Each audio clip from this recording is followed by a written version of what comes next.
Bueno, Federico, hagamos así. Primero presentate, vuelve a mí y ahí te hago la primera pregunta, ¿dale?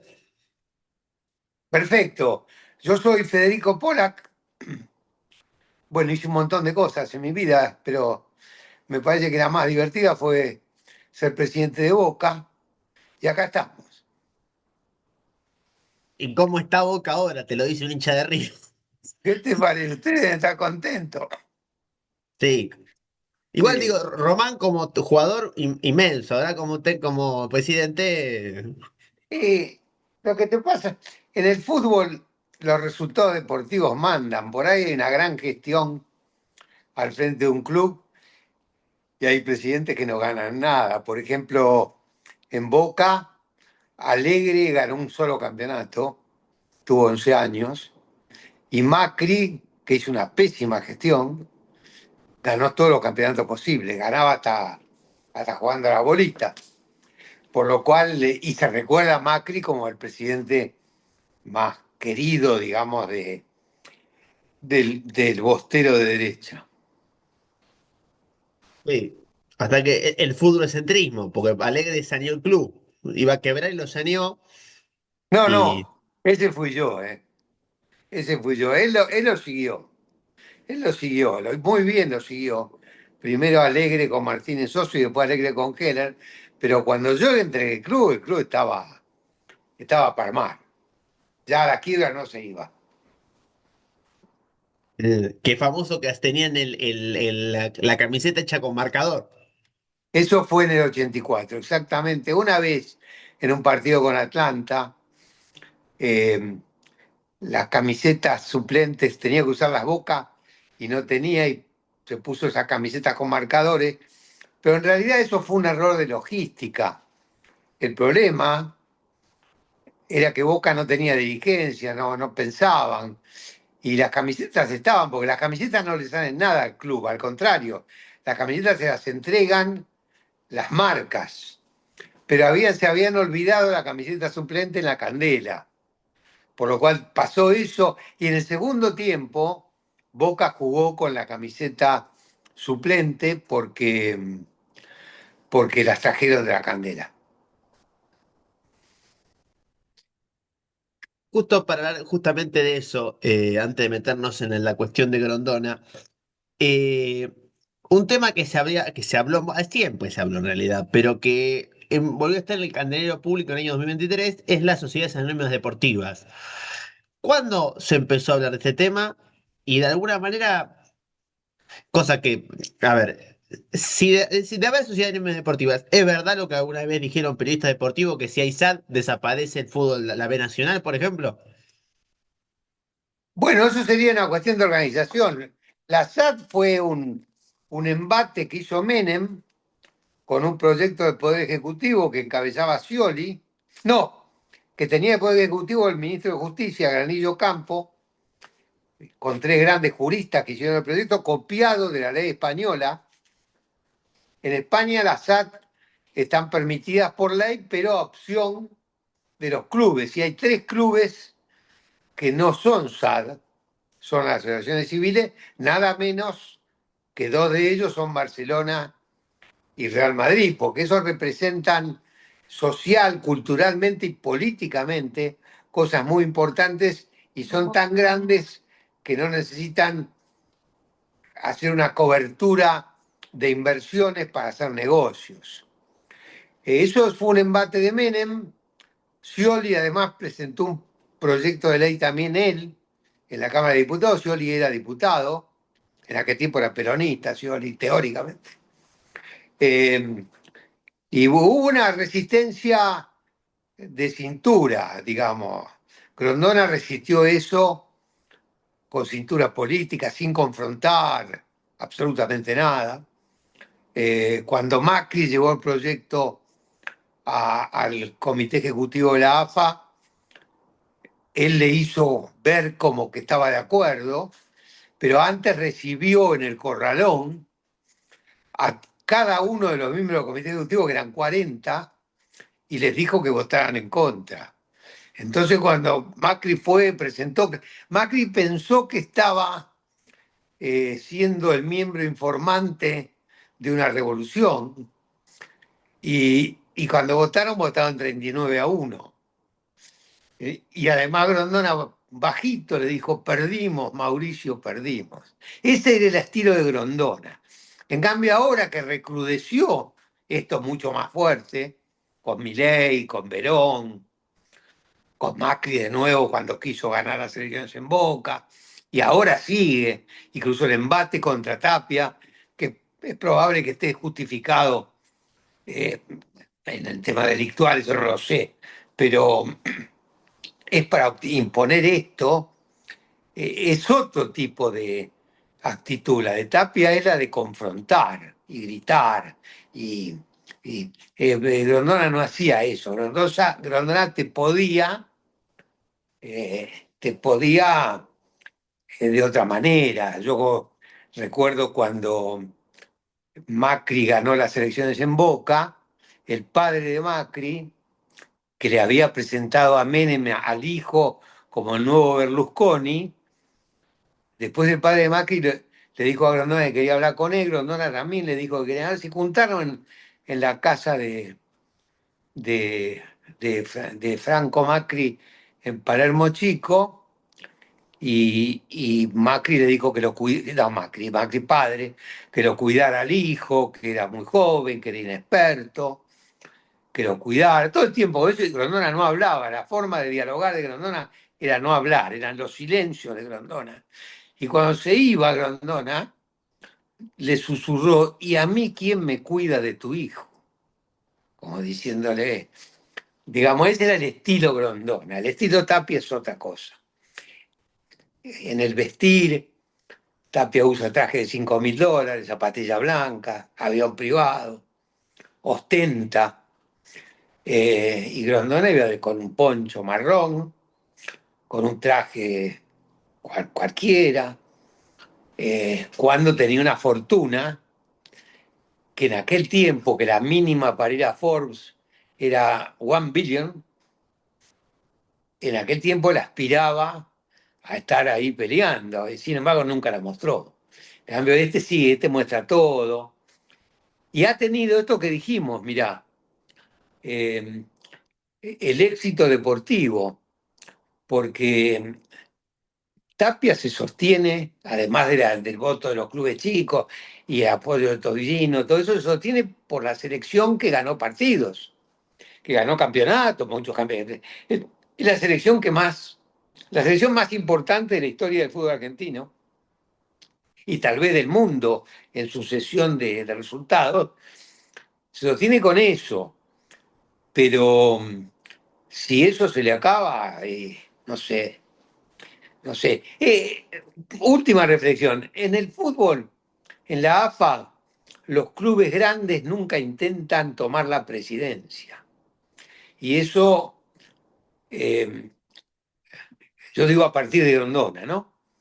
Y eh, eso le juega a favor a Tapia, porque nadie, ni el presidente de Boca, ni el de River, ni el de Racing, ni el de Independiente, tienen como meta eso. En cambio, eh, Grondona viene de uno de los clubes grandes, claro, que era muy grande en aquel momento. En el momento que Grondona asume en el 79, en cuanto al resultado deportivo durante más de una década, Independiente era por lejos el club más grande de la Argentina, con los mejores dirigentes, con, con la mejor administración, con los bailes más renombrados después de lo de Racing en Carnaval, porque Racing era más pituco, pero con una inserción popular muy grande, con una ciudad entera que era Lanús, casi todo hincha de Independiente. Ver Independiente ahora para el tipo que tiene tu edad no entiende eso, porque vos tenés casi la edad, poquito más, de lo que Independiente no sale campeón. Y que además todos los dirigentes de Independiente son todos ladrones, se pelean, un desastre, digamos, o hacen política. En cambio, en aquel tiempo la dirigencia independiente, los presidentes iban de la presidencia a la intendencia y de la intendencia a la presidencia, las mismas personas. Era muy, muy importante. Bueno, ¿Alfonsín no era hincha de Independiente? Muy independiente, más que lo que la gente cree, porque la gente decía que él no se metía y que era tranquilo. Alfonsín era un fana de Independiente, muy fanático, y además manera oblicua te lo hacía saber. Una vuelta que Racing estaba a punto de descender, tenía que jugar la promoción, que se salvó, te agarraba la manito y te decía, yo no quiero que Racing descienda, pero en el fondo quería. Sí, sí, era muy independiente. Toda la familia es muy independiente. Sí, Justo que hablábamos de Macri, en el libro de Mauricio habla del padre y de alguna sí, manera cuenta las peleas que tuvieron en la década del 90. Pero de alguna manera él también trajo a la gente de Sogma a Boca en los 90 de alguna manera, y es el que cambió también la fisionomía del club. Todos los clubes cambiaron. Yo soy de River, a partir de la década del 90 River también cambia y se vuelve más elitista. Entonces, también de tener una platea en River sale, sale un montón sale proporcionalmente mucho más dinero que en la década del 80, que en la década del 70. Si yo soy un obrero, pero o, todo, o- por eso todo lo digo, que cuenta Macri en todos sus libros, desde el primero que se llama Pasión y Gestión, hasta los que vinieron después, algunos políticos, todo es mentira. Todo lo que cuenta no es verdad. Te doy un ejemplo. Macri era socio del padre con un representante de fútbol, muy el más importante de todos, que tenía la representación de todos los jugadores de selección, no voy a decir el nombre porque no se lo merece, él finalmente era representante de fútbol, y además era un tipo conocido. Tenía una sociedad entre tres, que eran Franco, Mauricio y él, y cuando se hace un famoso pase de fútbol, que es el de Palermo de Estudiantes a Boca, el representante tenía ese pase y se vendía en 3 millones de dólares. Y después de golpe fueron 3,5. Entonces todos se enojaron con el representante, decían, nos acostaste con medio y medio. Y yo después en España, conversando con él, este, yo había escrito un libro sobre Boca en general, y él me dijo, es un poderoso de plata, no, tenemos la igualdad de que nos gusta el fútbol, y eso y nada más, un tipo culto. Me dijo, che, vos escribiste ahí una cosa equivocada, vos dijiste lo del 500.000. Le digo, sí, yo tengo la fuente. No, el 500.000 era para Mauricio, yo era 3 millones. Y él dijo, poné 500 más que son para mí. Y Mauricio era el presidente de Boca. Digo, para ver con qué aves uno juega, ¿no? bueno, con Maradona terminó muy mal, fue el que lo sacó a Maradona. Sí, les terminó mal, pero Maradona, por lo menos le permitió a Maradona decir una de sus grandes frases, de todas las grandes frases que dijo. Una de las mejores de Maradona fue cuando llegó Macri a Boca, Macri rebajó los sueldos de los empleados y los jugadores, hizo un ajuste típico de empresario, y Maradona dijo, yo pensé que venía Berlusconi y vino el cartonero Báez. El cartonero Báez, por si vos no lo sabes, era un personaje que apareció cuando Monzón mató a la mujer. Y después un día apareció y dijo que él sabía la verdad. Este, y era el prototipo de, de un tipo de un mango, que trataba de hacer un mango eh, con notas de revistas, pero era un cartonero. Entonces sí, apareció esas cosas de Maradona, sí. Igual cuando apareció Macri, Maradona estaba al final de su carrera, porque Macri ganó en el 95 en un partido, justo en las selecciones se hacían cuando jugaban un partido, Boca iba primero invicto y jugaba un partido con Racing en la Bombonera, y Vélez, que iba segundo pegado, había ganado. Y como había ganado, lo había pasado, pero lo había pasado faltando ese partido. Y Racing le hizo 6. Entonces lo sacó de la pelea, porque un equipo que recibe 6 goles, faltaban 2 partidos más, fatalmente los iba a perder. Y Macri gana ese día, exactamente ese día. En esa parte Macri miente siempre, dijo que recibió un club completamente desajustado financieramente, y no es verdad, era un club ajustado, en eso había trabajado muy bien Alegre, y además Macri recibió 6 millones de dólares en junio, digamos, medio año después que ganó, que era el saldo de pago de la ciudad deportiva, y 6 millones de dólares en los 90 era un montón de plata.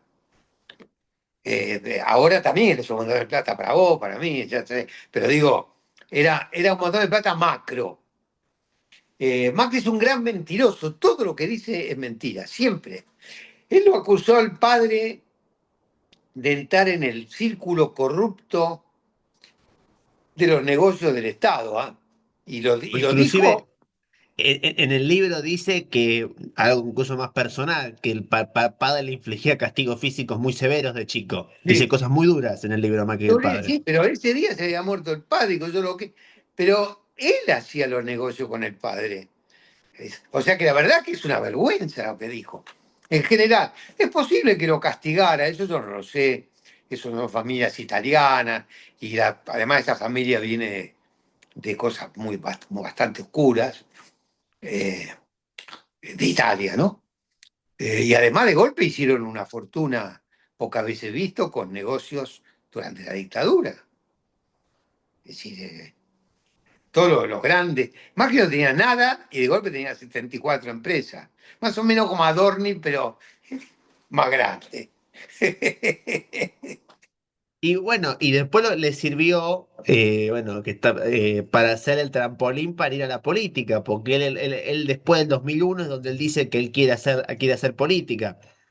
Ahí es donde se Sí, entronca con eso, eso.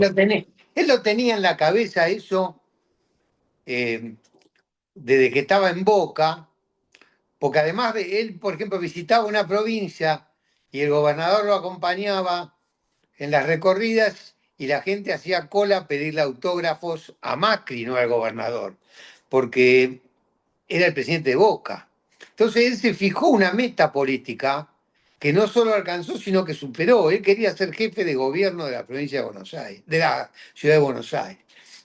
Y las circunstancias del país, él no se presentó a elecciones en el 2011, demostrando ahí una gran habilidad política, porque en 2011 era Parisa, eh, tanto que el segundo sacó no sé, el 12% de los votos, se repartieron ahí entre Wiener, Ricardo Alfonsín y Dualde, un 40, un 30, 12% uno, 11 el otro, 10 el otro, una cosa así, y después se presentó y ganó. Ganó con los medios, con un montón de cosas, también ganó por la soberbia del kirchnerismo, por un montón de cosas, porque muchos le jugaban en contra, pero además porque los medios habían dictaminado que el gobierno había matado a Nisman, que habían escondido la plata en la Patagonia, todas esas cosas que sabemos. Y eso ahí estaba Macri, atrás de eso estaba Macri. Digo, a ver, la muerte de Nisman sería lo asimilable a la de Cromañón, porque con Cromañón también, Néstor lo deja caer a Ibarra, no lo defendieron en la legislatura Ibarra, lo deja caer y ahí Macri, digamos, ahí lo Está fusilaron. bien eso, es una buena similitud. Yo de todas maneras pienso, el día que pasó Cromañón, que si no recuerdo mal era un 30 de diciembre, que fue un azote terrible lo de Cromañón, nos dolió en el corazón.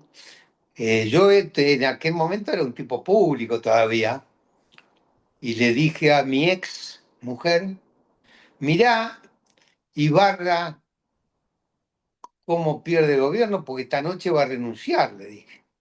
Porque yo me hice la composición de qué me hubiera pasado a mí en el PAMI si se quemaba un asilo con viejos. Yo hubiera renunciado a la noche, aunque yo no tuviera nada que ver. Y Ibarra, que además mucha gente sostiene que tenía razón, que no tenía que renunciar, y yo no discuto eso. En mi composición mental era Ibarra. Y si Ibarra hubiera renunciado esa noche, le hubiera ido mucho mejor. Le hubiera ido muy, porque al final terminó con tarjeta roja. Él hubiera dicho, yo no sabía de todo esto, con todo, pero renuncio. No la vio a Ibarra. Entre paréntesis lo vi a Ibarra el otro día por televisión, muy sensato, las cosas que decía, pero muy, muy grande me pareció. De golpe pasa la vida y entonces uno se acuerda de un Ibarra eh, joven, y era clara, de Ibarra debe tener ahora 67, 68 años. ¿Eh? Sí. Digamos, con la pérdida de Ibarra se rompe, digamos, el Ibarra le había ganado a Macri en 2003 y Sí. tenía un caudal de votos y tenía un prestigio en su candidatura que permitía constituir una especie de campo popular en la Sí. ciudad. Después No, perdió que él y sí, después nunca más se pudo totalmente, armar eso. totalmente, sí, totalmente, sí. Sí, además la ciudad no hubiera sido, esta es una ciudad muy especial, siempre, digamos, pero como era una ciudad tradicionalmente radical, con algunos vestigios socialistas, algunas veces la concentración a la hora decía voto, después vino el peronismo no le podía ganar al radicalismo acá, tuvo que dividir en circunscripciones, todo eso, pero tenía cierto halo progre también, que Ibarra representaba bien. Ibarra y mucho, estaba Tellerman, estaba. Eso hubiera sido, pero eso le permitió a él ser jefe de gobierno, porque él había ganado la primera vuelta del 2003. Recién es jefe de gobierno en el 2007. Sí, Pero, sí. por ejemplo, un acervo progresista que se perdió en la Ciudad de Buenos Aires fue que, a ver, Tellerman fue al Colón, lo aranceló, y después, por ejemplo, la oferta cultural de la ciudad decayó. Cualquier cantidad de centros culturales cerraron Macri y su socio Larreta en la ciudad. No, sin ninguna duda. Pues no era el socio de la Reta. La Reta era el verdadero jefe de gobierno, pero era el lugarteniente, era un tipo que Macri le daba órdenes, no era el socio. Yo esto lo conozco bien, porque además yo era el abogado personal de la familia Rodríguez Larreta. Yo esto conozco. Y además Rodríguez Larreta yo lo tenía en el PAMI. O sea que yo conozco a Rodríguez Larreta no al papá.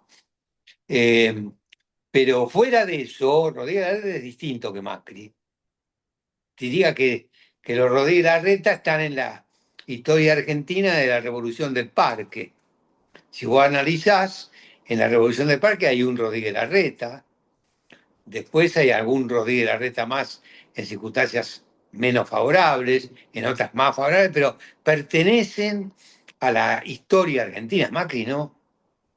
Entonces, eh, esa cosa Eh, no es que yo defienda una aristocracia que no existe, porque además esta Argentina no tiene, pero tiene historia, hay gente con historia. O sea, son familias, además que es una familia inyectada en la Argentina y en el marco de los negocios, haciendo negocios con Trump, Macri, padre, de negocio inmobiliario en Nueva York, con el hijo saliendo de joda con Macri, el hijo que tenía en ese momento 23 o 24 años. eh, Era otra cosa. Eso no lo hubiera hecho Horacio Rodríguez Larreta, ese tipo de cosas no. Porque además tienen plata, es una plata muy vieja. Dentro de lo que es la Argentina es una plata muy vieja, claro. Y además se puede decir que Larreta, o los Rodríguez Larreta, tienen ideología. Siempre fueron, Sí, digamos, total. Bueno, socialdemócratas, ponele, demoliberales. ponele como sea, inclusive el padre fue secuestrado por la dictadura. Entonces uno dice, ¿por qué fue secuestrado? Yo nunca le pregunté, porque yo era amigo de Horacio. Seguramente habría algún tema corporativo, algo, porque los militares te secuestraban por un montón de cosas, también por temas de Dinero. negocio, pero después lo tuvieron que largar, pero lo secuestraron y además vos hablás con los Rodríguez Larreta y tienen cultura, pueden hablar bien. Eso otra los Macri no podía ni hablar. Bueno, tampoco puede ahora, ¿no? Bueno, fue a la marcha, la primera marcha universitaria de Rodríguez Larreta, el 24 de abril de 2024. Claro, así es, así es. Y además con el riesgo, con los riesgos que corre un tipo así, macrista, digamos, de ese ángulo, en una marcha así. En la presencia de Rodríguez Larreta en esa marcha, me permitió a mí decirle a todos, cuando todos decían, con esta gente se cae Milei, digo, no, acá hay, la mitad de la gente que está acá votó a Milei. Y es verdad, es verdad. Y sí, Milei sacó todos los votos que sacó y lo sigue sacando. Hay gente que sigue pensando en Milei, o sea que... no es tan simple. Puede mucho más el antiperonismo que, que estos temas específicos. La educación es un llamador para una serie de sectores, pero no, eso no necesariamente te asegura un voto progre en la Argentina. Y otra cosa que es interesante de charlar, ya justo que hablábamos de Milei, eh, digo, la identidad política de los votantes Milei, o digamos del grueso de los votantes Milei, es el antiperonismo. Mileístas, propiamente dicho, gente que defienda a Milei, hay muy pocos, inclusive en el periodismo, que son mileístas. O sea que lo que hacen la No, mayoría de los claro. medios oficialistas es antikirchnerismo. No, es el antiperonismo o el antikirchnerismo, sí, más antikirchnerismo, porque el kirchnerismo tomó una entidad propia.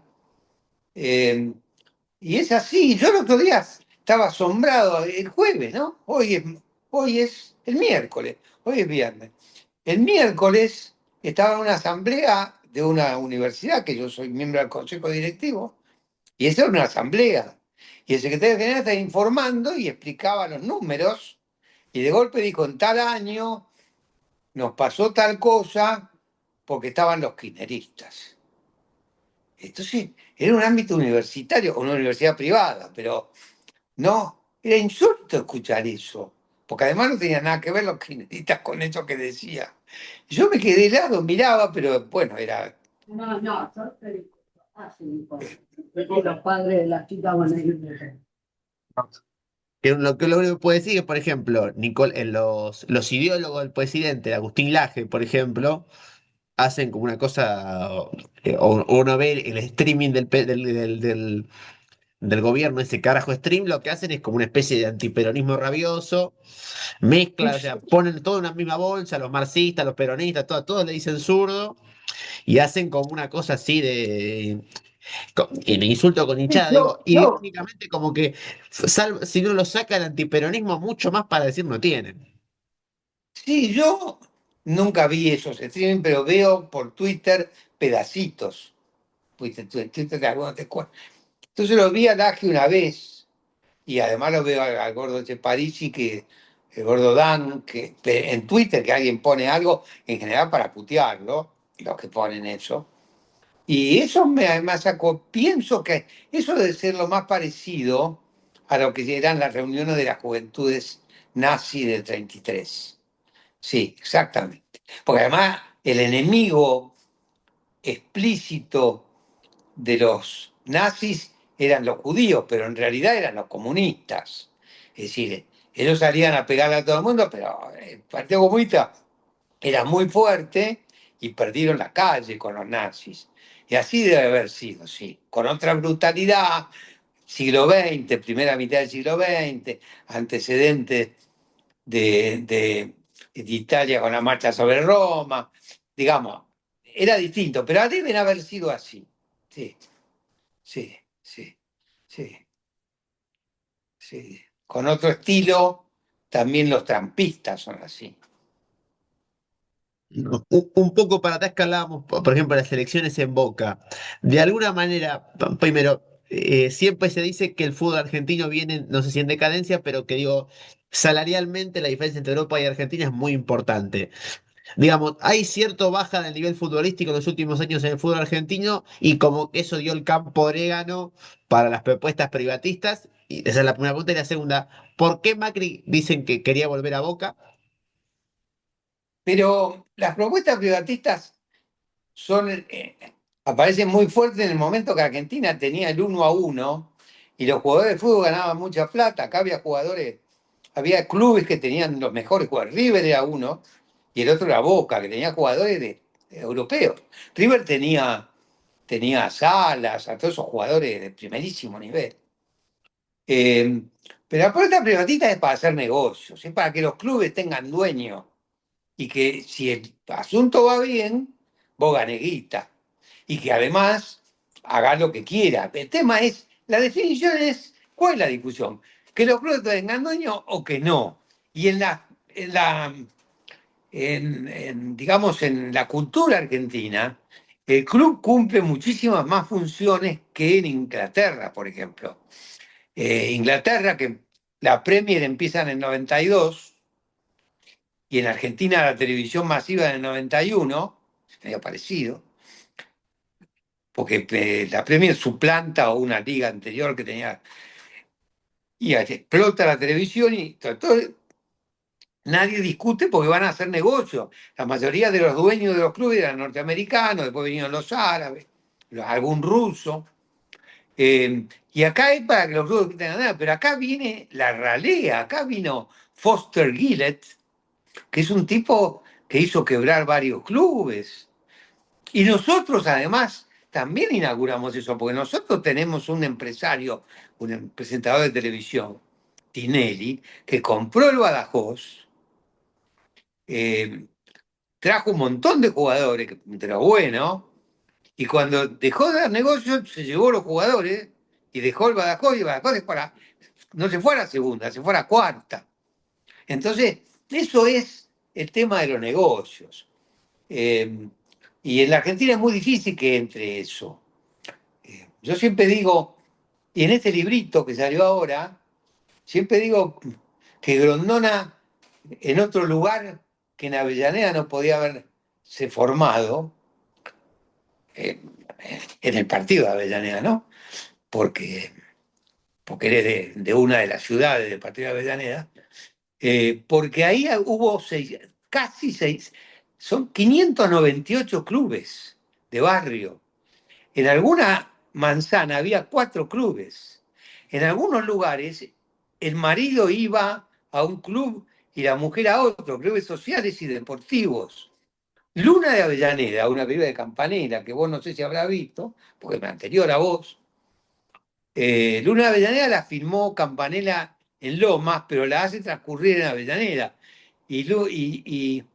Y Campanella, que en esa película es extrañamente progre, es la única película, porque él defiende ahí a los clubes, este, solamente, y esto lo que eso es muy argentino, también es muy uruguayo, pero los uruguayos se dieron en eso, y ahí tienen mucha sociedad anónima deportiva. Argentina es muy difícil que ceda en eso, porque si vos sos hincha de River, entonces River tiene todo, yo fui socio de River para jugar al tenis cuando era chico, no, yo no soy hincha de River.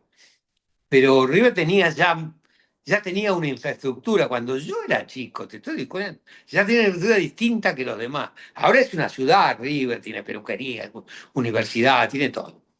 Pero si vos le quitás al socio todo eso y le decís, ahora nos vamos a dedicar a hacer negocio con el fútbol, no pasa eso. ¿Y eso qué hizo River ahora? Medio que privatizó actividades, como hizo Boca. Bueno, te cambió el nombre al estadio, ¿no? Eh, pero actividades. Boca también tiene una serie de actividades que no, que no explota Boca. Por ejemplo, el Museo de Boca, que es muy superavitario, eso está cedido, tercerizado. Pero los clubes siguen siendo donde vos vas a las piletas. Llegó el verano, vos no sé si conocés la cultura esa, porque no debe haber más ahora, el carné de pileta. Cuando llegaba el verano, vos sacabas el carné de pileta de tu club. Y era de tu club, no ibas a carné de pileta de otro club. Y eso lo tenía, lo tiene todavía todo argentino. Claro. Macri, cuando fue presidente, se dedicó sistemáticamente a romper los clubes de barrio y los sociedades de fomento, ya sea con el tarifazo y con modificar la ley de clubes de barrio cuando en 2017. Digo, después vino la pandemia y la cuarentena y bueno, eso ha llovido mojado, pero digo, hubo un intento del macrismo de romper los clubes de barrio y la sociedad de fomento, por ejemplo, que Y, es la y primera mucho, organización como el barrial. no, está claro, y mucho antes, y no políticamente, Macri cometió una aberración pocas veces visto. Acá había un club que ahora está renaciendo, pero él lo destruyó, que era un gran formador de jugadores, que era Parque. Todos los jugadores de Argentina salían de Parque. De Parque iban a Argentinos Juniors y de Argentinos Juniors iban a los demás clubes. Pero era forma. Y tenían ahora no me acuerdo el nombre, un formador de. Y lo que hizo Macri, lo primero que hizo Macri cuando llegó a la primera de Boca fue contratar a ese tipo para Boca, por lo cual lo dejó vacío, y todos los jugadores de Argentinos Juniors, que eran unos ases, las inferiores, los llevó a Boca. Y ahí, esto te lo digo, es una cosa muy futbolera, no tiene nada que ver con lo que estamos hablando. Eh, Vinieron, no me acuerdo si 6 u 8 pibes de Boca, de Argentina Juniors a Boca, pero el que los comandaba era uno que se llamaba La Paglia. La Paglia era un jugador que decían todo, que va a ser el nuevo Maradona. Y el director técnico que contrataron fue a Bilardo, que le fue mal en Boca, pero fuera de eso, Bilardo sabía de fútbol. Y cuando los dirigentes de fútbol iban a ver a La Paglia en los entrenamientos, le dijeron, ustedes no compraron a La Paglia, compraron a ese que está ahí. Había un pibe con unos pantalones que parecían pollera, flaquito, que era Riquelme. Compraron a ese es el jugador. Pues claro, Bilardo, esos son tipos saben cuando el tipo juega bien. Entonces, pero lo que hizo Macri de muy dañino fue liquidar una escuela de fútbol, la única escuela de fútbol que había en la Argentina. Porque vos fíjate que el fútbol en la Argentina no tiene lo que se llama las academias. Los clubes europeos se sustentan en sus academias. La Masía en Barcelona. Acá en la Argentina hay muy poco eso. Eh, y él la que había la liquidó. Bueno, ya te habrás dado cuenta.